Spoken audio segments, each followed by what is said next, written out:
एक एंकर अपनी news room में चिल्ला चिल्ला कर लोगों को एक जानकारी दे रही थी। लोगों को भी सचेत रहना चाहिए। अगर सच्चाई सामने नहीं आती तो किसी बेगुनाह को जिंदगी भर सलाखों के पीछे सड़ते रहना पड़ता, और इसका जवाब कौन देता।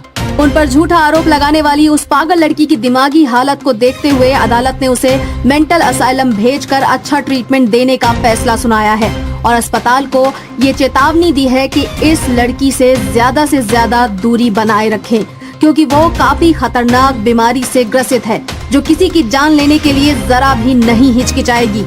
1 महीने बाद एक खोजी महिला पत्रकार के हाथ में उस लड़की की मेडिकल कंडीशन, उसकी दिमागी बीमारी और उसके भयानक बर्ताव के रिपोर्ट्स थी। स्किज़ोफ्रेनिया, हेलुसिनेशन, फाइनल स्टेज, एक अखबार में छपा था। 25 साल की खुश मिजाज लड़की क्या ड्रग्स की आदी हो गई थी? पेन को उंगलियों पर घुमाते हुए वो सोचने लगी। कल सुबह मेंटल असाइलम में जाकर उस लड़की की हालत और उसकी हालत में हुए सुधार के बारे में जानकारी लेनी है। उस मेंटल असाइलम की एकदम घोटू कमरे में उस लड़की को ले जाया गया था। छोटे से कमरे में घुली हुई सीलन, दवाइयों की कड़वी गंध और दूर से आती पागलों की स्पष्ट चीखें। अंदर जलती ट्यूबलाइट मध्यम रोशनी में झिलमिला रही थी, मानो उसकी रोशनी भी यहाँ की सड़ांध से थक चुकी हो। केंद्र में लोहे का भारी भरकम बेड था, जिस पर चमड़े की मोटी पट्टियों से एक लड़की को बांध दिया गया था। उसके दोनों हाथ बेड के सिरों से कसकर जकड़े गए थे। टखनों पर पट्टियां इतनी कसी थी कि मांस में गहरे निशान पड़ चुके थे। वो छटपटा रही थी, लेकिन उसकी हर कोशिश नाकाम थी। उसके नाखूनों की कोरों से सूखा खून झलक रहा था। शायद उसने खुद को छुड़ाने के लिए पहले भी संघर्ष किया था। कमरे के कोने में खड़ी नर्स सुनीता ने एक ठंडी निगाह लड़की पर डाली। उसके चेहरे पर कोई भाव नहीं थे, बस हाथों में पकड़े शॉक मशीन के इलेक्ट्रोड्स को कसकर दबाए खड़ी थी। डॉक्टर शर्मा धीमे कदमों से आगे बढ़े। उनकी झुर्रीदार आंखों में ठंडा आकलन था, मानो ये सिर्फ एक मेडिकल प्रोसीजर है। तैयार? उन्होंने सुनीता की ओर बिना देखे पूछा। सुनीता ने सिर हिलाया और शॉक मशीन चालू कर दी। नहीं प्लीज, नहीं। लड़की की दबी दबी चीख कमरे में गूंज उठी। उसकी सांसें उखड़ने लगी। उसकी गर्दन रस्सी के बल बंधे किसी पशु की तरह ऐंठने लगी। शुरू करो, डॉक्टर ने कहा। सुनीता ने दोनों धातु के इलेक्ट्रोड्स को लड़की के गीले माथे से चिपका दिया। झटका पहला। स्विच दबते ही कमरे में तेज चर्र की आवाज गूंज उठी। लड़की का पूरा शरीर झटके से ऊपर उछल गया, जैसे किसी ने लोहे की छड़ को जिंदा बिजली में जोड़ दिया हो। उसकी आंखें सफेद पड़ गई, बालों की लटें हवा में खींच गई, होठ कांपते हुए भयानक तरीके से फड़कने लगे। बिजली की लहरें उसके शरीर में दौड़ गई। उसकी उंगलियां आपस में टकरा रही थी, नाखून खून से भर गए थे।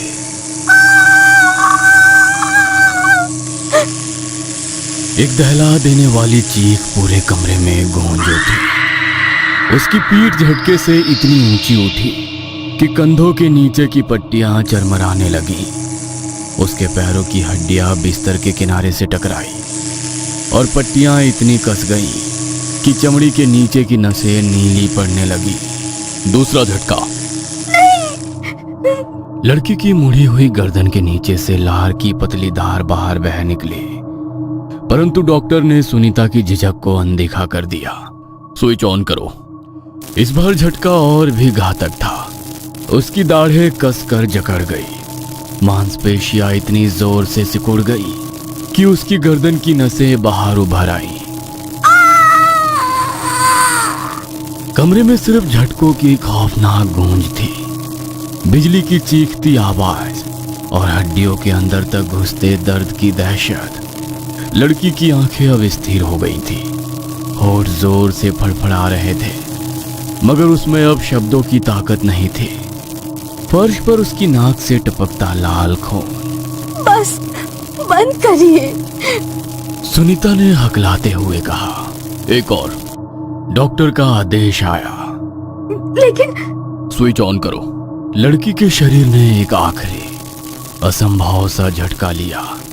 उसकी पीठ पूरी तरह ऊपर उठ गई। उसकी गर्दन अजीब से कोण पर झुक गई। उसकी आंखें सफेद हो चुकी थी, चेहरा पीला पड़ गया था। लेकिन तभी उसकी खुली आंखों में हलचल हुई। वो हंस रही थी, धीमे ठंडी सिहरन भरी हंसी। सुनीता ने कांपते हुए पीछे देखा। लड़की की टूटी फूटी आवाज में गूंजता ठहाका किसी अनदेखी ताकत का संकेत था। डॉक्टर शर्मा की आंखें सिकुड़ गई। लड़की की पुतलियां धीमे धीमे ऊपर उठी और फिर कमरे की सारी बत्तियां झपक कर बंद हो गईं। सुनीता की सांसें थम गई। डॉक्टर शर्मा ने कदम पीछे खींचा, लेकिन तभी लड़की का शरीर फिर से झटके से हिला, मगर इस बार किसी बिजली के कारण नहीं। उसकी पीली आंखें चमक उठी और इसका चेहरा भाव शून्य हो गया। कमरे में अब सिर्फ एक डरावनी भयानक खामोशी थी। उसे देखकर डॉक्टर शर्मा ने कहा, इसे अपने कमरे में ले जाओ और दरवाजा अच्छे से बंद करो, ये काफी खतरनाक है। डॉक्टर शर्मा गाड़ी से अपने घर के लिए निकले। बाहर काफी तेज बारिश हो रही थी। अस्पताल की लंबी ठंडी गलियों में स्ट्रेचर की पहियों की चरमराहट की आवाजें आ रही थी। सुनीता और 2 वार्ड बॉय उस लड़की को उसके कमरे में वापस ले जा रहे थे। उसकी पतली सूखी काया अब भी हल्के झटकों से कांप रही थी। बाहर घनघोर बारिश हो रही थी। अस्पताल की पुरानी जंग लगी खिड़कियों से पानी की धारें अंदर तक आ रही थी। बिजली की कड़कड़ाहट से पूरी इमारत थर्रा रही थी और हर चमकदार बिजली की गूंज पर कुछ मरीज अपने बिस्तरों में सिहर जाते। कुछ सोते रहते तो कुछ बड़बड़ाने लगते। आ रहे हैं, हमें लेने आ रहे हैं। हाँ। सुनीता ने कोई प्रतिक्रिया नहीं दी। वह बस जल्दी से काम खत्म करके यहाँ से निकल जाना चाहती थी। वे स्ट्रेचर को एक संकरी गली से ले जाते हुए कमरे नंबर 313 के सामने रोके। लोहे का पुराना दरवाजा जंग खा चुका था और उस पर पहले से लगे गहरे नाखूनों के निशान अब और भी भयावह लग रहे थे। वार्ड बॉय ने दरवाजा खोला और सुनीता ने लड़की के निश्चल देह को बेड पर रखा। उसकी आंखें खुली थी, मगर उसमें कोई जीवन नहीं दिख रहा था। वह सीधे छत को घूर रही थी, जैसे कुछ देख रही हो। अरे, ये फिर हंस रही है। सुनीता ने पलटकर देखा। लड़की के सूखे फटे होठों पर एक हल्की अजीब सी मुस्कान थी। चुप हो जा, ज्यादा मत सोच। दूसरे वार्ड बॉय ने फुसफुसाया। जल्दी से उन्होंने उसके हाथों और पैरों की पट्टियां खोल दी, लेकिन सिर को पकड़ने वाली पट्टी अभी भी बंधी थी। अब चलो, सुनीता ने ठंडे स्वर में कहा। वे सभी कमरे से बाहर निकले। दरवाजा जोर से बंद कर दिया गया और मोटे लोहे के लॉक को खटका लगा दिया गया। बारिश और तेज हो गई थी। बिजली लगातार कड़क रही थी। अस्पताल के भीतर मौजूद छायाओं में अंधेरा और घना होता जा रहा था। मेंटल असाइलम के अंधेरे कमरे में हल्की रोशनी झूल रही थी। सफेद दीवारों के बीच सफेद चादर से ढका लोहे का बेड और उस पर पड़ी एक लड़की, निर्जीव बेहोश, मगर उसकी आंखों के भीतर एक तूफान उमड़ रहा था। सिर्फ उसकी आंखें ही जानती थी कि इस घुटन भरी चुप्पी के पीछे कितनी चीखें दबी हैं। उसका शरीर यहाँ पड़ा था, लेकिन दिमाग में वो बातें गूंज रही थी। यह लड़की पागल है, वो दिमागी मरीज है। ऐसे पेशेंट समाज के लिए खतरनाक साबित हो सकते हैं। जज साहब, इसे जल्द से जल्द सरकारी खर्चे पर किसी मेंटल हॉस्पिटल में भर्ती किया जाए, ताकि किसी और की जिंदगी बर्बाद ना हो। रात का सन्नाटा पूरे मानसिक अस्पताल पर गहरा चुका था। बारिश की तेज बौछारें खिड़कियों से टकराकर डरावनी ध्वनि पैदा कर रही थी और हर कुछ मिनटों में कड़कती बिजली की सफेद चमक गलियारों की परछाइयों को स्थिर कर रही थी। सुनीता, अस्पताल की नाइट शिफ्ट कर्मचारी, अपने रूटीन चक्कर पर थी। अंधेरे गलियारों से जलती मिटती ट्यूबलाइट की झपकती रोशनी माहौल को और भी भयावह बना रही थी। कुछ मरीज गहरी नींद में थे तो कुछ बड़बड़ाते हुए अपने बिस्तरों पर बैठे झोल रहे थे। दूर किसी कोने में एक बूढ़ी महिला धीमी आवाज में कुछ मंत्र बुदबुदा रही थी, जैसे किसी अदृश्य शक्ति से संवाद कर रही हो। सुनीता के कदम धीरे धीरे वार्ड के अंतिम छोर पर स्थित कमरा नंबर 313 के करीब पहुंचे। उसके भीतर अजीब सी घबराहट थी, मगर उसने खुद को संयंत्र रखा। दरवाजे के ऊपर बने छोटे होल से भीतर झांकते ही उसका कलेजा कांप गया। बेड पर वही लड़की पड़ी थी जिसका कुछ घंटों पहले ही शॉक ट्रीटमेंट हुआ था, लेकिन उसकी आंखें अभी भी खुली थी, सीधे छत की ओर टकटकी लगाए। कोई पलक झपकना नहीं, कोई हलचल नहीं, कोई सांस नहीं। सुनीता का गला सूखने लगा।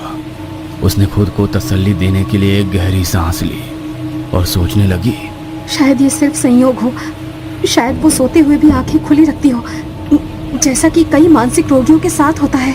लेकिन फिर भी कुछ अजीब था। कमरे के भीतर घोप अंधेरा था। रोशनी बस बाहर गलियारे की हल्की ट्यूबलाइट से छनकर आ रही थी, जिससे लड़की का चेहरा और भी सफेद और भयावह लग रहा था। सुनीता ने हिम्मत जुटाकर दरवाजे का लॉक खोला और धीरे धीरे अंदर कदम रखा। कमरे में घुसते ही एक अजीब सी ठंडक महसूस हुई। खिड़कियां बंद थीं, फिर भी हवा में एक अजीब सा भारीपन था, जैसे कोई अनदेखी ताकत वहां मौजूद हो। लड़की अब भी वैसे ही थी, बिल्कुल जड़, बिल्कुल निर्जीव। सुनीता ने धीरे धीरे कदम बढ़ाए और बेड के करीब जाकर उसके चेहरे को ध्यान से देखा। उसकी पुतलियां जमी हुई थी, उसकी त्वचा सफेद और नीलापन किए हुए थे, जैसे सारा खून खींचकर कहीं और चला गया हो। सुनीता की धड़कन तेज हो गई। उसने हल्के कांपते हाथों से लड़की के कंधे को हिलाया। कोई हलचल नहीं। उसने और जोर से हिलाया, फिर भी कोई प्रतिक्रिया नहीं। अब उसका गला पूरी तरह सूख चुका था। उसने अपनी 2 उंगलियां लड़की की नाक के पास रखी। कोई सांस नहीं। अब वो कांपने लगी थी। उसने जल्दी से लड़की की कलाई थामी। उसकी नब्ज टटोलने लगी। कुछ नहीं, कोई स्पंदन नहीं, कोई हलचल नहीं। वो मर चुकी थी। सुनीता ने घबराकर हाथ पीछे खींच लिया। उसकी हथेली ठंडी हो गई थी, जैसे लड़की के मृत शरीर की ठंडक ने उसकी त्वचा को भी छू लिया हो। उसने कांपते हाथों से मोबाइल निकाला और डॉक्टर शर्मा का नंबर डायल किया। घंटी बजी। हेलो। डॉक्टर शर्मा की भारी नींद से भरी आवाज सुनाई दी। डॉक्टर। सुनीता की आवाज थरथरा रही थी। वो पेशेंट जिसका आज शॉक ट्रीटमेंट हुआ था, वो क्या हुआ? वो मर चुकी है। लाइन के दूसरी तरफ कुछ सेकंड के लिए सन्नाटा छा गया। फिर क्या बकवास कर रही हो? वो अभी कुछ घंटे पहले ही तो ठीक थी। नहीं सर, उसकी सांसें बंद हो चुकी हैं, शरीर ठंडा पड़ चुका है। ठीक है, मैं आ रहा हूँ, कहते हुए डॉक्टर ने फोन रख दिया। सुनीता ने फोन कट करके पीछे मुड़कर बेड की ओर देखा। लड़की अब भी उसी अवस्था में थी, लेकिन अब कुछ बदल चुका था। उसकी आंखें अब छत की बजाय सीधे सुनीता की ओर देख रही थी। और ये देख, फोन सुनीता के हाथ से नीचे गिर पड़ा। रात के 1:30 बज चुके थे। आसमान से बरसती मूसलाधार बारिश, टीन की छतों पर पड़ती बूंदों की बेमियादे थप-थप और रह रह कर गूंजती कड़कती बिजली। पूरा शहर गहरी नींद में डूबा था, लेकिन इस रात की निस्तब्धता के बीच एक अनदेखा भय छिपा था। डॉक्टर शर्मा की कार की हेडलाइट्स बारिश की धार को चीर रही थी। वाइपर लगातार सामने का दृश्य साफ कर रहे थे, मगर उनके भीतर की बेचैनी इतनी तीव्र थी कि उन्हें रास्ता धुंधला लग रहा था। सड़कें सुनसान थीं, पूरा शहर सो रहा था, लेकिन एक जगह ऐसी थी जो कभी नहीं सोती, मेंटल असाइलम। जैसे ही डॉक्टर शर्मा असाइलम के पास पहुंचे, वहां की पुरानी भूतहा सी इमारत अंधेरे में डूबी नजर आई। सड़क किनारे लगे लैंप पोस्ट की हल्की पीली रोशनी में वो जगह और भी डरावनी लग रही थी। भारी लोहे के गेट को जकड़ती बेलें, टूटी फूटी दीवारें और चारों ओर पसरा भयानक सन्नाटा। सब कुछ जैसे किसी डरावनी कहानी का हिस्सा हो। डॉक्टर ने गाड़ी रोकी। गेट के पास 3 लोग खड़े थे, 2 पुरुष कर्मचारी और एक महिला नर्स सुनीता। उसके चेहरे पर गहरी दहशत थी। डॉक्टर तेजी से कार से उतरे और उनकी ओर बढ़े। महिला नर्स कांपती आवाज में बोली, डॉक्टर साहब, मोनालिसा, उसने शायद ट्रीटमेंट बर्दाश्त नहीं किया, उसकी सांसें बंद हो चुकी हैं। डॉक्टर ने गहरी सांस ली, अपनी भारी जैकेट झटकी और दोनों पुरुष कर्मचारियों को इशारा किया, हमें खुद देखना होगा। मेंटल असाइलम का लंबा सुनसान गलियारा अजीब सन्नाटे में डूबा था। दीवारों पर जगह जगह नमी के गहरे धब्बे थे और हवा में ब्लीच और पुरानी दवाइयों की तीखी गंध घुली हुई थी। हर कदम के साथ जूतों की चिर चिर की आवाज गूंज रही थी, मानो किसी अदृश्य चीज को जगा रही हो। जब वे कमरा नंबर 313 के पास पहुंचे तो दरवाजे के बाहर जलता बल्ब हल्के हल्के टिमटिमा रहा था। महिला नर्स सुनीता एकाएक रुक गई। उसकी आंखों में भय तैर रहा था। मैं अंदर नहीं जाऊंगी, उसने धीमे स्वर में कहा। डॉक्टर ने उसकी ओर तीखी नजर डाली और बिना कुछ कहे दरवाजे का हैंडल घुमा दिया। दरवाजे के खुलते ही अंदर से बर्फीली ठंडक का एक झोंका बाहर निकला। मोनालिसा की लाश ठंडी फर्श पर पड़ी थी। कमरे में अजीब सी नमी और सड़ांस भरी गंध थी। कहीं से पानी टपकने की धीमी आवाज भी आ रही थी। डॉक्टर धीरे से आगे बढ़े। मोनालिसा की निर्जीव देह के पास घुटनों के बल बैठ गए और उसकी नब्ज टटोलने लगे। कुछ पल के बाद उन्होंने गहरी सांस ली और उठते हुए कहा, मर चुकी है। डॉक्टर ने दोनों कर्मचारियों को इशारा किया और हल्के स्वर में कहा, इसका सिर दीवार पर दे मारो, लोगों को लगे कि इसने पागल खाने में अपना सिर दीवार पर पटक दिया है। कर्मचारी एक दूसरे को देखने लगे। डॉक्टर ने दोबारा कहा, मैं जा रहा हूं, कोई दिक्कत हो तो फोन करना। डॉक्टर उस कमरे से निकले और अपने कार की तरफ जाते हुए उन्होंने जेब से मोबाइल निकाला। एक नंबर डायल करते हुए उन्होंने फोन लगाया। एक ही रिंग में सामने वाले इंसान ने फोन रिसीव किया। डॉक्टर ने मजाकिया अंदाज में कहा, क्या बात है, लगता है मेरा फोन आने वाला है, ये तुम्हें पहले से ही पता था। अपनी बकवास छोड़ो और काम की बात करो। काम हो गया है, मेरे पैसे भेज देना। और डॉक्टर की कार उस घनघोर बारिश में सड़क पर दौड़ने लगी। दोनों पुरुष कर्मचारियों ने एक दूसरे की ओर कुटिल मुस्कान से देखा और मोनालिसा पर नजर डाली। आज तो मजा आएगा। और बाहर खड़ी सुनीता से कहा, चलो तुम जाओ, हम बाकी का काम संभाल लेंगे। सुनीता भी रुकना नहीं चाहती थी। बगैर पीछे मुड़े वो अपने कमरे की तरफ चलने लगी। बाहर तेज बारिश और बिजली की चमक दिल में खौफ पैदा कर रही थी। सन्नाटे में डूबे उस मेंटल असाइलम में किसी मरीज के चीखने की आवाज से वो एकदम से डर जाती। तेजी से कदम बढ़ाते हुए वो अपने कमरे में दाखिल हुई और दरवाजा बंद कर लिया। गहरी सांस ली। आज पहली बार उसे डर लग रहा था। वो अपने बेड पर बैठ गई और टेबल पर रखी पानी की बोतल उठाई। तभी पता चला कि कमरे की चाबियां तो वो अपने साथ ले आई है। 2 घूंट पानी पीकर वो दोबारा अपने बेड से उठी और दरवाजा खोलकर बाहर देखा। बाहर जानलेवा सन्नाटा फैला था, पर वो चाबियां लेकर वार्ड से चलते हुए मोनालिसा के कमरे की तरफ जाने लगी, जहां वे दोनों पुरुष कर्मचारी थे। कमरे के पास पहुंचकर जैसे उसने भीतर झांक कर देखा, वो सन्न रह गई। क्या कर रहे हो तुम लोग? एक कर्मचारी मोनालिसा के मृत शरीर के साथ गंदी हरकत कर रहा था। सुनीता कुछ कहने ही वाली थी कि तभी किसी चीज ने उसके सिर पर जोर से वार किया। वो वहीं बेहोश होकर गिर पड़ी। उसके पीछे दूसरा कर्मचारी खड़ा था। अरे इसे क्यों मारा? समझाकर चुप कर देना चाहिए था। तुम्हें लगता है ये समझाकर चुप हो जाती? पर होश में आते ही वो सारी बातें डॉक्टर को बता देगी। इसका भी सर दीवार पे दे मारते हैं।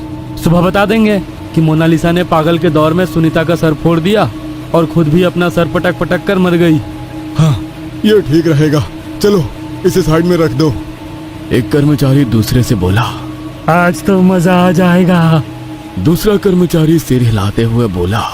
तू शराब की बोतल लेकर आ, मैं गाड़ी से कुछ सामान लाता हूँ। दोनों पुरुष कर्मचारी कमरे से बाहर निकले और कमरा बंद कर दिया। मोनालिसा की लाश अब भी वैसे ही पड़ी थी, मगर उसकी एक उंगली धीरे धीरे हिल रही थी। कमरे के बाहर बारिश और तेज हो चुकी थी।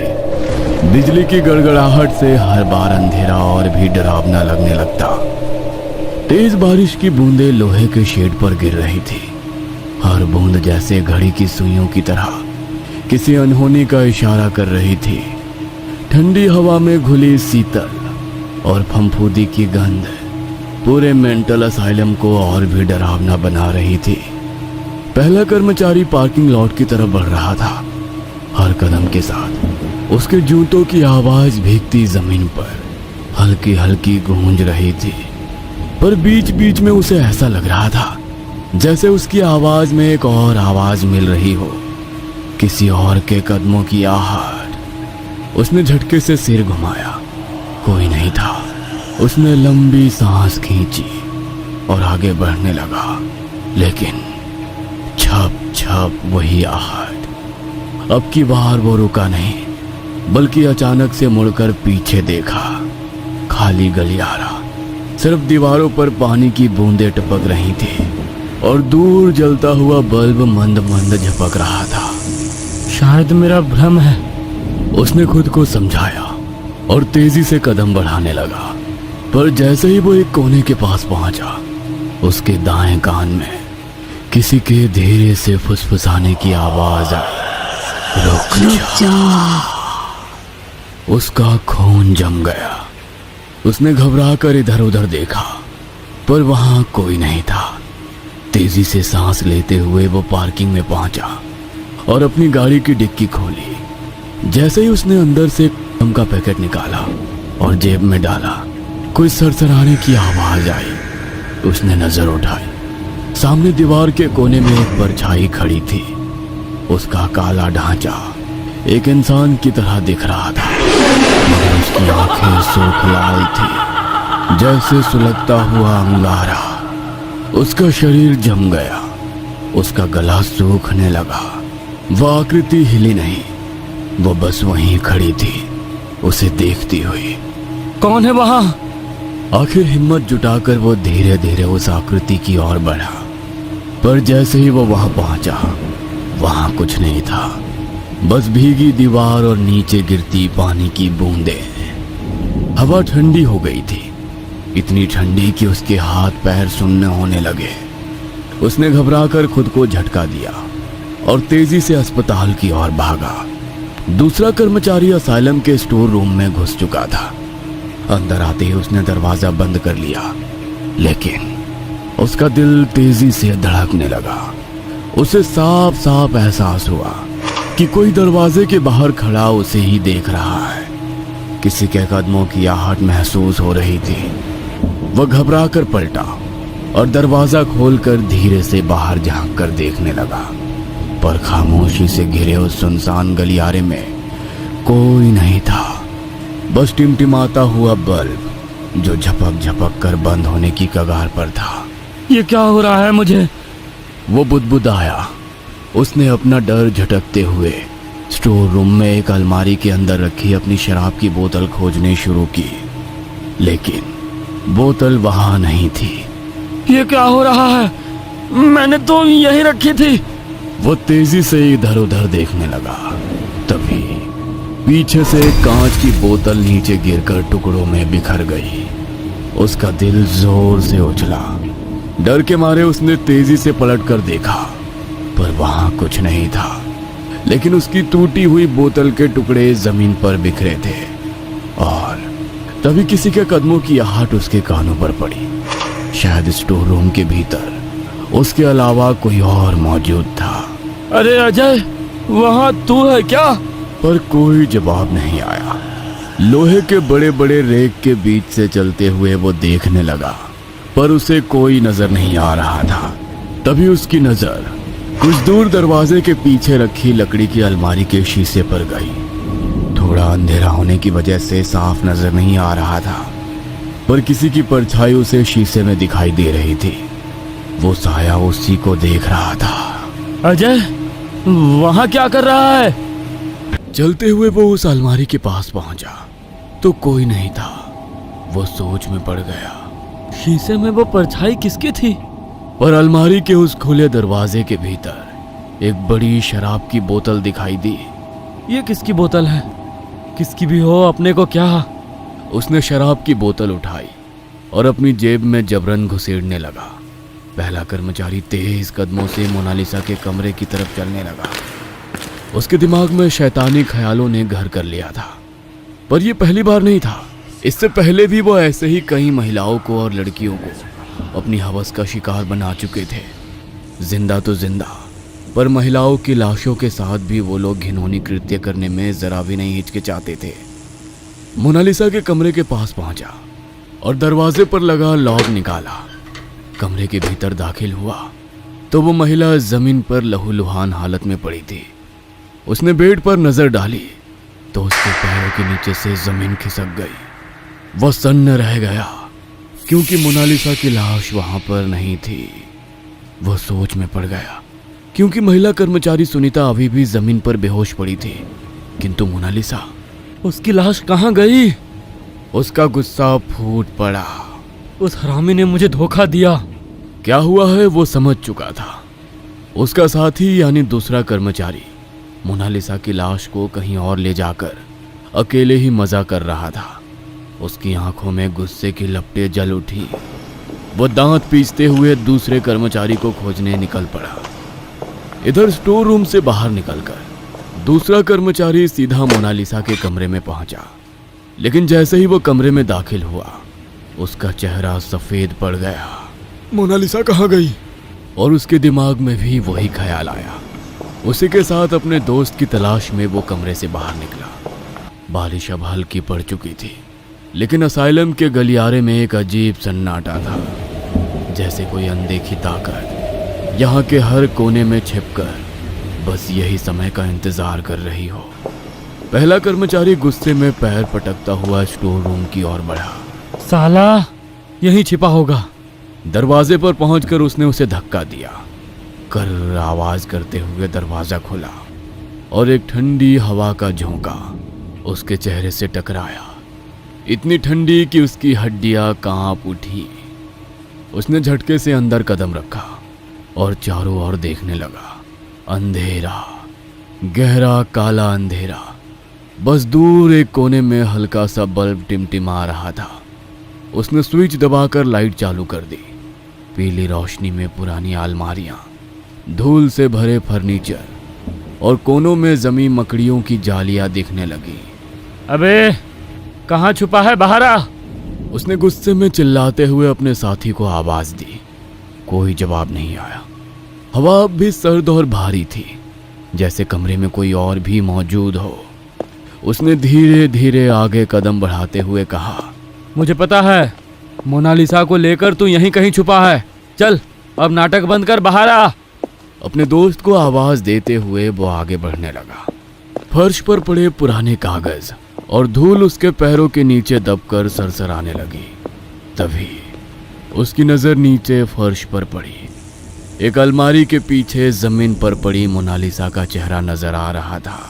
सफेद, स्थिर, निर्जीव।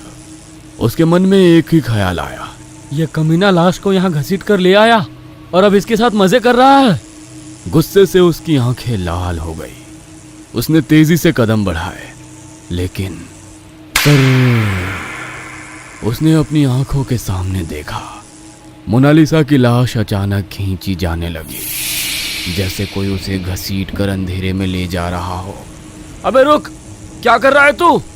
उसने गुस्से में दहाड़ा और अलमारी को लांघ कर वहां तक पहुंचा, पर कुछ नहीं था। मोनालिसा की लाश गायब हो चुकी थी। उसका दिल जोर से धड़कने लगा। तभी दूर एक अलमारी के पीछे फर्श पर फिर वही चेहरा दिखाई दिया, मोनालिसा का निर्जीव चेहरा। अबे कमीने, तू क्या कर रहा है? उसने दांत पीसते हुए अपने साथी को चेतावनी दी, पर इस बार लाश और तेजी से घसीट ली गई। जरूर उसके कदम ठिठक गए। गुस्से में वो दौड़ता हुआ अलमारी के पीछे पहुंचा, पर वहां कुछ भी नहीं था, सिर्फ धूल। अब उसे सचमुच गुस्सा आने लगा। तभी उसके ठीक पीछे एक अलमारी का दरवाजा धीरे धीरे खुलने लगा। लकड़ी के रगड़ खाने की तीखी आवाज पूरे कमरे में गूंज उठी। उसका शरीर ठंडा पड़ने लगा। उसने धीरे धीरे गर्दन घुमाई। अंधेरे में डूबी उस अलमारी का दरवाजा पूरी तरह खुल चुका था। अंदर कुछ था, वहां कोई या कुछ जो उसे देख रहा था। उसकी सांसें तेज हो गई। उसने गला साफ किया और गुस्से से चिल्लाया, बस बहुत हो गया। अगर तू नहीं रुका तो मैं तुझे जान से मार दूंगा। मोनालिसा को मेरे हवाले कर दे। कमरा बिल्कुल शांत था, बस हल्की हल्की हवा की सरमराहट थी। पर अचानक उसे अपने पीछे किसी की मौजूदगी महसूस हुई। ठंडी सांसों की छुअन उसकी गर्दन से होकर गुजरी। उसका शरीर झंझना उठा। उसने झट से पीछे मुड़कर देखा और तभी उसके मुंह से दर्द से भरी चीखें निकलने लगी, इतनी जोर से कि पूरा स्टोर रूम उसकी गूंज से कांप उठा। और उसी के साथ पूरे मेंटल असाइलम में मरीज जोर जोर से चीखने लगे। अपने दोस्त की वो चिल्लाने की आवाज सुनकर ऑफिस के कमरे में शराब की बोतल रखने आया दूसरा कर्मचारी बुरी तरह घबरा गया था। उसके कानों में ना सिर्फ अपनी साथी की दिल दहला देने वाली चीखें गूंज रही थी, बल्कि पूरे मेंटल असाइलम के मरीज चिल्ला रहे थे। चारों तरफ से आती वह भयानक आवाजें उसके दिमाग में हथौड़े की तरह चोट कर रही थी। उसका बदन पसीने से भीग चुका था, पर किसी अनहोनी की आशंका से भरे दिल के साथ वो दौड़ता हुआ स्टोर रूम की ओर बढ़ा। उसका साथी अंदर फंसा हुआ था और उसकी चीखें धीरे धीरे धीमी पड़ रही थी। गिरते पड़ते स्टोर रूम के सामने पहुंचा। दरवाजा अंदर से बंद था। उसने झट से हैंडल घुमाने की कोशिश की, पर दरवाजा हिला तक नहीं। घबराहट में उसने पूरी ताकत से दरवाजे पर लात मारी, लेकिन वो टस से मस नहीं हुआ। इस बीच मरीजों की दिमाग हिला देने वाली आवाजें और तेज हो गई। उन आवाजों ने जैसे उसका दिमाग कुतरना शुरू कर दिया था। अब वो खुद भी चिल्लाते हुए अपने दोनों कानों को कसकर पकड़कर जमीन पर बैठ गया। उसकी सांसें तेज हो गई थी। दिल की धड़कन जैसे कानों में गूंज रही थी। अचानक वो सब आवाजें शांत हो गई। ना मरीजों के चिल्लाने की आवाज आ रही थी, ना उसके दोस्त की आवाज आ रही थी। चारों ओर एक जानलेवा सन्नाटा छा गया था। वह घबराते हुए उठा और स्टोर रूम के दरवाजे की ओर देखा। अब वो आधा खुला हुआ था। ये कैसे हो सकता है? उसका दिमाग जैसे सुन्न पड़ गया। खुले दरवाजे से धीरे से भीतर दाखिल हुआ। कमरे के भीतर लाइट नहीं थी। उसने अपना मोबाइल निकाला और टॉर्च शुरू की। रमेश, कहाँ है तू? अपने दोस्त को आवाज लगाते हुए वो एक एक कदम आगे बढ़ाने लगा। पूरा स्टोर रूम देख लिया। अब वो स्टोर रूम के आखिरी छोर पर पहुंच गया था, पर उसका दोस्त कहीं नहीं था। तभी उसके कानों पर दरवाजा खुलने की आवाज आई। उसने पीछे मुड़कर देखा तो स्टोर रूम के उस दरवाजे से उसका दोस्त बाहर जाता दिखाई दिया। अरे रमेश, रुक जा, कहाँ जा रहा है? अपने दोस्त को आवाज लगाते हुए वो स्टोर रूम के उस दरवाजे की तरफ दौड़ने लगा। स्टोर रूम काफी बड़ा था। दौड़ते हुए वो दरवाजे तक पहुंचा और बाहर गया तो उसका दोस्त मेंटल असाइलम के आखिरी छोर पर जाता दिखा और अंधेरे में गुम हो गया। वो रास्ता तहखाने की तरफ जाता था। उसने दोबारा दौड़ लगाई और तेजी से सीढ़ियां उतरकर नीचे आया, पर तभी कुछ कदमों पर स्थित दाईं तरफ के कमरे का वो दरवाजा एकदम से बंद होने की आवाज आई। वह उस कमरे के पास पहुंचा और दरवाजा पीटते हुए बोला, रमेश, मुझे पता है तू अंदर है। जल्दी से मोनालिसा को लेकर बाहर आ, वरना मैं डॉक्टर को फोन कर दूंगा। तभी दरवाजा खुलने की आवाज आई। उसका दिल जोर जोर से धड़क रहा था। पोस्टमार्टम रूम का दरवाजा उसके सामने था, पुराना, जंग खाया हुआ और डरावनी चुप्पी से भरा। उसने धीरे से हाथ बढ़ाया और कांपते हुए दरवाजे को धक्का दिया। दरवाजा एक अजीब सी चरमराहट के साथ खुला, मानो किसी ने अंदर से उसे जबरदस्ती रोक रखा था। अंदर घना अंधेरा पसरा था। उसने जैसे ही मोबाइल की टॉर्च जलाने के लिए बटन दबाया, टॉर्च एक पल के लिए चमकी और फिर झपक कर बंद हो गई। कमरे में अंधेरा और भी घना हो गया। उसने घबराते हुए मोबाइल को जोर जोर से हिलाया। टॉर्च फिर से जली। हल्की हल्की रोशनी में उसने चारों ओर नजरें दौड़ाई। पोस्टमार्टम रूम की दीवारों पर पुराने खून के धब्बे सूख कर काले पड़ चुके थे। टाइल्स जगह जगह से टूटी हुई थी। लोहे के कहीं जंग लगे औजार एक टेबल पर अस्त व्यस्त पड़े थे, जैसे किसी ने इनका इस्तेमाल कर किसी को चीरा हो और फिर जल्दी में छोड़ दिया हो। टॉर्च की हल्की रोशनी में कोने कोने पर जमी गहरी धूल और मकड़ी के जाले भी साफ साफ नजर आ रहे थे। फिर अचानक बिजली की एक झलक कमरे में चमकी और तुरंत बंद हो गई। उसका शरीर सुन्न हो गया था। कुछ देर तक वो हिम्मत जुटाकर खड़ा रहा, लेकिन तभी उसे लगा जैसे कोई उसके ठीक पीछे खड़ा हो। किसी की ठंडी सांसें उसकी गर्दन के पास महसूस हो रही थी। उसका गला सूख गया। उसने घबराकर धीरे धीरे सिर घुमाया, लेकिन पीछे सिर्फ अंधेरा था। फिर कमरे की बत्तियां अचानक एक पल के लिए फिर से जल उठी और उसने जो देखा उससे उसकी रूह कांप गई। सामने पोस्टमार्टम टेबल पर एक सफेद कपड़े में लिपटी हुई लाश रखी थी। यह क्या है? उसका बदन पूरी तरह कांपने लगा। लाश पूरी तरह से सफेद चादर में लिपटी थी, लेकिन उसके पैरों की दिशा कुछ अजीब थी, जैसे शरीर को जबरदस्ती मोड़ा गया हो। उसने हिम्मत जुटाकर कमरे में आगे कदम बढ़ाया। हर कदम के साथ उसकी धड़कन और तेज होती गई। फिर बत्तियां फिर से बुझ गईं। कमरा दोबारा अंधेरे में डूब गया। अचानक उसे अपने पीछे किसी के भारी भरकम कदमों की आहट सुनाई दी। कौन है? उसने कांपती आवाज में पूछा, लेकिन कोई जवाब नहीं आया। फिर अचानक बत्तियां फिर से जल उठी और इस बार उसने जो देखा उसने उसकी आत्मा को जैसे शरीर से बाहर निकाल दिया। पोस्टमार्टम टेबल पर पड़ी लाश का सफेद कपड़ा खिसक चुका था।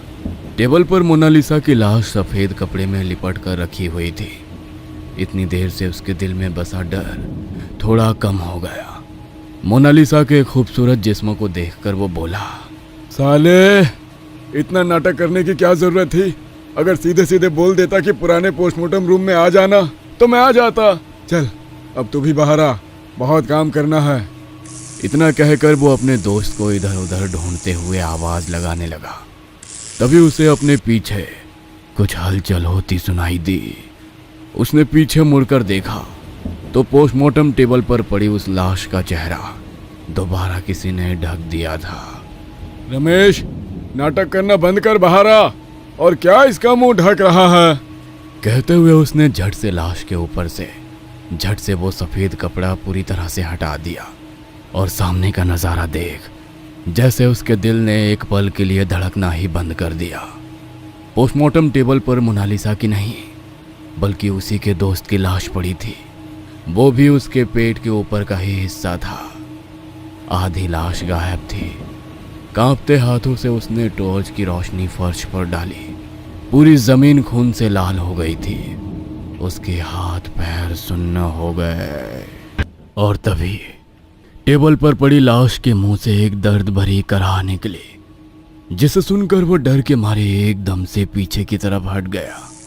पर खून पर पैर फिसलने की वजह से वो जमीन पर गिर पड़ा और उसी के साथ मोबाइल बंद हो गया।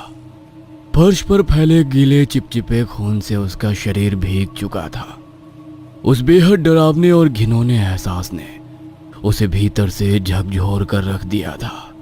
अंधेरे में उसे सिर्फ अपने इर्द गिर्द किसी की खौफनाक मौजूदगी महसूस हो रही थी। घबराकर उसके हाथ जमीन पर गिरे मोबाइल को तलाश रहे थे, पर हाथ लग रहा था तो खून और सिर्फ खून।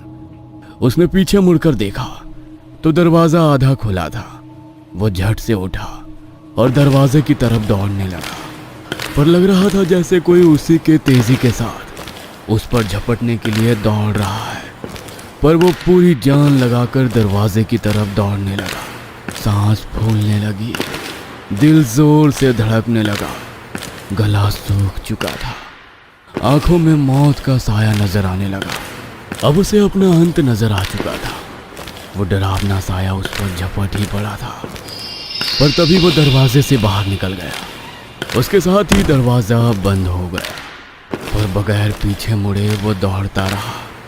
गिरते पड़ते वो तहखाने से बाहर निकला और ऑफिस रूम की तरफ भागने लगा। दौड़ते हांफते ऑफिस रूम के भीतर पहुंचा और लैंडलाइन कनेक्शन से डॉक्टर को फोन लगाया। डॉक्टर साहब, जल्द से जल्द अस्पताल आइए। क्या हुआ, तुम इतना हाफ क्यों रहे हो? डॉक्टर साहब, यहाँ कुछ भयानक हो रहा है, आप जल्दी आइए। क्या आप बकवास कर रहे हो? तुम होश में तो हो या पी रखी है? डॉक्टर साहब, माँ कसम मैंने शराब नहीं पी, आप जल्दी से यहाँ आइए। वो मोनालिसा की लाश गायब हो चुकी है और रमेश इतना कहकर वो फूट फूट कर रोने लगा। रमेश को क्या हुआ और तुम रो क्यों रहे हो?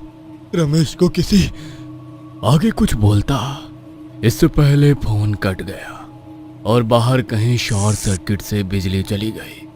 अब पूरे अस्पताल में जानलेवा अंधेरा और गहरी खामोशी फैल गई, और उस खामोशी में उसे अपने दिल की धड़कन साफ सुनाई दे रही थी। छोटी सी आवाज भी होती तो वो सिहर उठता। बिना आवाज किए उसने धीरे से टेबल का ड्रॉअर खींचकर भीतर हाथ डालकर टटोलने लगा। एक टॉर्च हाथ लग गई, बटन दबाकर टॉर्च शुरू की और उस टॉर्च की रोशनी में अपने आजू बाजू देखने लगा, पर गहरी खामोशी के अलावा कुछ नहीं था। तभी उसे अपने कमरे के बाहर किसी के चलने की आवाज सुनाई दी, पर बाहर जाकर देखने की उसमें बिल्कुल भी हिम्मत नहीं थी। वो चुपचाप उस कमरे के एक कोने में दुबक कर बैठा डॉक्टर साहब का इंतजार करने लगा। रह रहकर उसका शरीर सिहर उठता। तभी झट से दरवाजा खोलकर उसका दोस्त रमेश भीतर दाखिल हुआ और उस पर गुस्से से चिल्लाते हुए बोला, क्या बे साले, मोनालिसा कहाँ है? अकेले अकेले मजा लूटना चाहता है? तेरी सारी हरकत मैं डॉक्टर साहब को बता दूंगा, नौकरी चली जाएगी, देख ले। रमेश को सामने देख वो खुशी के मारे पागल हो गया। रमेश तू जिंदा है? जिंदा हूं का क्या मतलब? मुझे क्या हुआ है? मैंने अभी अभी तुझे पोस्टमार्टम रूम के टेबल पर सफेद कपड़े में देखा था। मतलब तूने शराब भी अकेले पी ली? नहीं, मैंने शराब नहीं पी। ये देख, बोतल अभी भी मेरे पास है। और टेबल के नीचे रखी उस बोतल को उठाकर रमेश को दिखाई। अबे वो शराब के नहीं, पानी की बोतल है, उसमें पानी है। शायद तेरा दिमाग खराब हो गया है। बोतल का पानी अपने सर पर डाल और ठंडा हो जा और बता मोनालिसा कहाँ है। और उसे काफी गुस्सा आया। उसने सचमुच वो बोतल अपने सर पर डालकर खाली करके बोला, मुझे सच में नहीं पता मोनालिसा कहाँ है। अरे मैं खुद उसे ढूंढ रहा हूँ और खून से सने मेरे हाथ देख। इतना कहकर उसने अपने खून से सने हाथों को सामने करके रमेश को दिखाया, पर उस कमरे में उसका दोस्त नहीं था। वो अकेला उसके कमरे में खड़ा था और अजीब सी स्मेल उसे अपने कपड़ों से आ रही थी। उसने जमीन पर पड़ी उस बोतल को देखा तो वो अति ज्वलनशील द्रव्य था। कुछ देर पहले वो शराब की बोतल समझकर वो बोतल उठा ले आया था और अब उसने अपने ऊपर उस ज्वलनशील द्रव्य को डाल दिया था। तभी उसे अपने पीछे किसी की आहट महसूस हुई। मोनालिसा की गूंजती हंसी उसके कानों में किसी तपते लावा की तरह घूलने लगी। मुझे माफ कर दो, मैं दोबारा किसी के साथ ऐसी हरकत नहीं करूंगा। वो रोता बिलखता हाथ जोड़कर अपनी जान की भीख मांगने लगा। तभी उसे एक कार का हॉर्न सुनाई दिया। उसकी आंखें चमक उठी, दिल में खुशी की लहर दौड़ गई, क्योंकि यह हॉर्न डॉक्टर साहब की कार का था। मतलब वे आ चुके थे। वो उस कमरे से बाहर निकलने की कोशिश करने लगा और मोनालिसा धीरे धीरे उसके करीब आती हुई महसूस हुई। तभी मोनालिसा की हल्की आवाज उसकी कानों में गूंजने लगी क्या हुआ? डर लग रहा है? और एक खौफनाक हंसी चारों तरफ गूंजने लगी। वो डरावनी हंसी सुनकर तेज कदमों से दरवाजे की तरफ भागा और दरवाजा खोलकर बाहर दौड़ पड़ा। पर बाहर हाथ में सिगरेट जलाकर चलते डॉक्टर साहब के साथ आए एक और आदमी से टकरा गया और टॉर्च गिरकर बरामदे में गोल गोल घूमने लगी। सिगरेट की आग उसकी कपड़ों में लग गई और देखते ही देखते उसे आग की लपटों ने घेर लिया। पलक झपकते घटी उस घटना से वो दंग रह गए। आग की लपटों में घिरा वो जोर जोर से चीखने चिल्लाने लगा और बाहर की तरफ भागने लगा, पर कमरे की दीवार से टकराकर वो जमीन पर गिर गया और फिर ना उठ सका। देखते ही देखते वो बुरी तरह से जलकर तड़पने लगा। डॉक्टर साहब और उसके साथ आए दूसरे आदमी ने जैसे तैसे उसकी आग बुझाई और उसे स्ट्रेचर पर लाद कर एक कमरे में ले गए। डॉक्टर साहब ने उसकी हालत देखकर कहा, इसे अस्पताल लेकर जाना होगा। तभी उनके साथ आया आदमी बोला, नहीं, पहले मोनालिसा को ठिकाने लगाओ, पर तब तक मर जाएगा। मर जाने दो, मुझे परवाह नहीं, पर मोनालिसा बच गई तो मैं जरूर मर जाऊंगा। अरे वो पागल है और अदालत ने भी उसे पागल करार दिया है। अदालत ने वो फैसला किया जिसके सबूत और गवाहों को खरीदकर हमने सामने रखा, पर वो पागल नहीं है और ये बात जब तक वो जिंदा है तब तक कैसे भी बाहर जा सकती है। कल वो न्यूज़ रिपोर्टर उसकी हालत देखने आने वाली है। गलती से उसे कुछ ऐसा पता चल गया जो इसकी दिमागी हालत को सही बता सके तो मेरी जिंदगी बर्बाद हो जाएगी। तुझे काम करना ही होगा। तुझे और पैसे चाहिए? दूंगा, पर पहले उसे खत्म कर। मुझे उसकी लाश देखनी है। इतना कहकर वो दोबारा जाने लगा। तभी पीछे से डॉक्टर ने कहा, तुम्हें भी ये जान लेना चाहिए कि अगर मैं इस केस में फंस गया तो मुझे सिर्फ कुछ दिनों की जेल होगी, पर तुम जिंदगी भर बाहर की दुनिया नहीं देख सकोगे। इसलिए बेहतर होगा कि अपने दोस्तों को बुलाकर यहाँ जो भी परेशानी खड़ी हुई है उसे सुलझाने की कोशिश करो। डॉक्टर की बात सुनने के अलावा उसके पास कोई और चारा नहीं था। अपनी कार में बैठते हुए उसने अपनी बाकी साथियों को कॉल लगाया। डॉक्टर ने भी मुट्ठी भींचते हुए जमीन पर पड़ी टॉर्च उठाई और मोनालिसा के कमरे की तरफ जाने लगे। उनके जूतों की आवाज उस सन्नाटे को चीरते हुए पूरे अस्पताल में गूंजने लगी। दरवाजा खोलकर उन्होंने भीतर रोशनी डालकर देखा तो वहां मोनालिसा की लाश नहीं थी, ना ही सुनीता थी। अब वो सुनीता को आवाज लगाकर गलियारे में घूमने लगे। सुनीता, कहाँ हो तुम? रमेश, सुनीता, कहाँ हो तुम लोग? और तभी वो एक जगह रुक गए। उन्होंने देखा कि तहखाने की तरफ उतरती उन सीढ़ियों से कोई नीचे जा रहा है। उन्होंने हाथ में पकड़ी टॉर्च की रोशनी डाली, पर तब तक वो जो कोई भी था पोस्टमार्टम कमरे के भीतर जा चुका था। उन्होंने सीढ़ियां उतरना शुरू की और पोस्टमार्टम कमरे के बाहर खड़े होकर दरवाजा पीटने लगे। रमेश, सुनीता, क्या तुम दोनों अंदर हो? देखो, तुम्हारे अफेयर से मुझे कोई लेना देना नहीं है, पर इस वक्त हम एक बड़ी मुसीबत का सामना कर रहे हैं। जल्दी से बाहर निकलो और मेरी मदद करो। पर अंदर से कोई जवाब नहीं आया। वह दरवाजे पर दस्तक देने ही वाले थे, पर तभी दरवाजा खुद ब खुद भीतर की तरफ खोलने लगा। वह भीतर दाखिल हुए तो टॉर्च की रोशनी में उनकी नज़र पोस्टमार्टम टेबल पर गई, जहां सफ़ेद कपड़े में एक लाश रखी हुई थी। वे हैरान हो गए। ये किसकी लाश है और यहाँ किसने रखी? ये पोस्टमार्टम कमरा तो कई सालों पहले ही बंद किया गया है। वे धीरे धीरे भीतर की तरफ जाने लगे। तभी पीछे से दरवाजा बंद होने की आवाज आई। उन्होंने झट से मुड़कर देखा, पर बिना कुछ सोचे वो उस लाश की तरफ चलने लगे। गहरे सन्नाटे में आवाज आ रही थी तो बारिश की बूंदों की। वे धीरे धीरे लाश के करीब पहुंचे और लाश के ऊपर ढका कपड़ा हटाकर देखा तो वे सन्न रह गए, क्योंकि उस टेबल पर मोनालिसा की लाश थी। इसकी लाश यहाँ लाने की क्या जरूरत थी? ये दोनों मुझे एक दिन बुरी तरह फंसा देंगे। गुस्से में उन्होंने जेब से मोबाइल निकाला और अपने दूसरे कर्मचारी रमेश को फोन करने लगे, पर मोबाइल की आवाज उसी कमरे से आ रही थी। वे चौंक गए। उन्होंने आवाज की दिशा में चलना शुरू किया। मोबाइल की रिंग की आवाज अब बढ़ती हुई सुनाई दी। आवाज का पीछा करते हुए वे पोस्टमार्टम कमरे की दाईं तरफ बने बाथरूम के पास पहुंचे। हाथ में पकड़ी टॉर्च की लाइट की रोशनी अब भी आंख में चौली खेल रही थी। उन्होंने धीरे से बाथरूम का दरवाजा खोला और भीतर मोबाइल की टॉर्च की रोशनी डालते हुए देखने लगे और उनके पैरों के नीचे से जमीन सरक गई।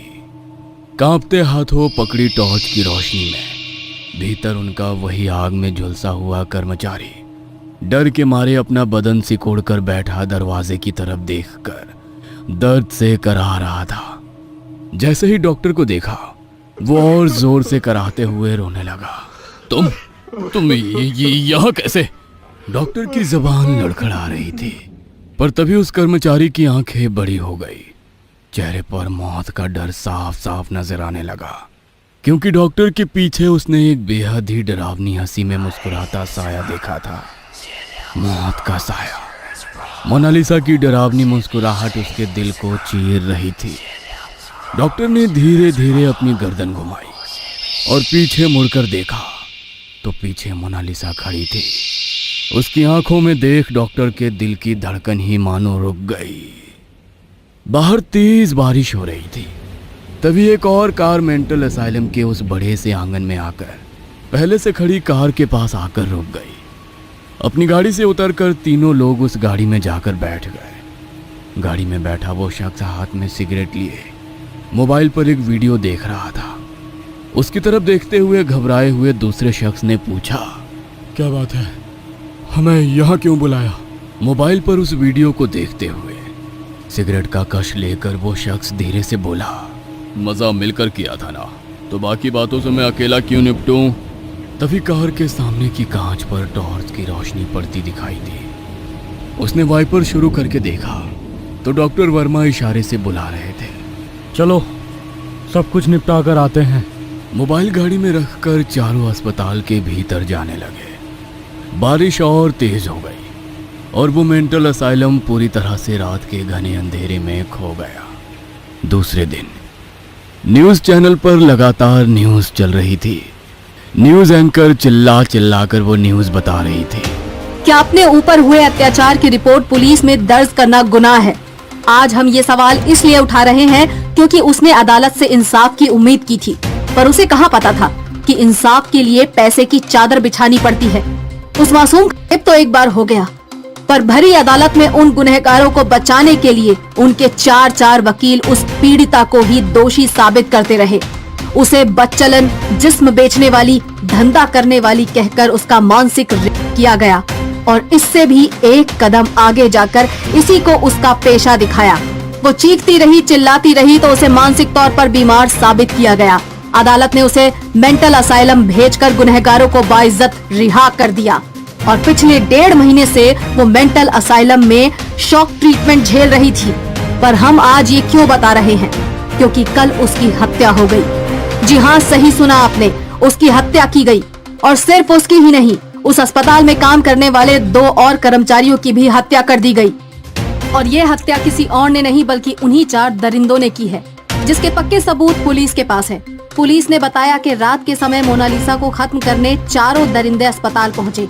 पहले सुनीता नाम की महिला कर्मचारी ने विरोध किया तो उसके सर में डंडा मारकर बेहोश कर दिया, पर जब 2 कर्मचारी उसे बचाने आए तो इन 4 ने उनमें से एक को तेज धार वाले हथियार से काट दिया और दूसरे को जिंदा जला दिया।